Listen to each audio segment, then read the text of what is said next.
জুতা মুসিরি করতো সে কাউন্টার লাইনম্যানই করে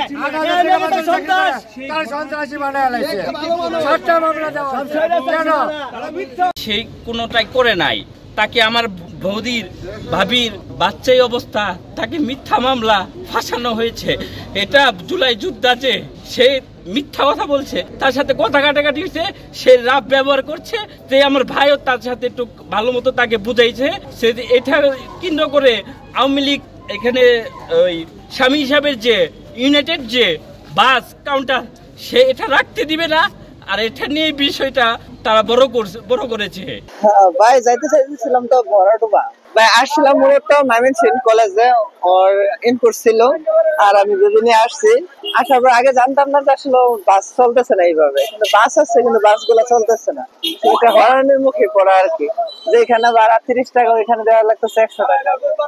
সব মিলে আর কি খুব খারাপ একটা অবস্থা। আমি ঢাকা যায় মানুষ আসি অন্তত বাসটা বন্ধ কি করি। তো আমি আসছিলাম ঢাকা যাওয়ার জন্য, এখন তো একটা হয়রানির সৃষ্টি হয়েছে। এখন কি দিয়া যাবো, কোনো কিছু ঠিক পাইতেছি না। আবার এখন যদি বাইঙ্গা যাইতে হয়, এমনি যাইতে মিনিটে 310 টাকা করে, এখন যাইতে হবে 500 টাকার উপরে লাগবে। এরা একটা হয়রানি যে কতদিন চলবে তা তো আমরা জানতে পারতেছি না। যাতে এই হয়রানি থেকে আমরা তাড়াতাড়ি মুক্তি পাইতে পারি ওইটার ব্যবস্থা করা হোক। আমরা নেত্রকোনা থেকে আসছি, আসা দেখি না বাসটা সবকিছু বন্ধ।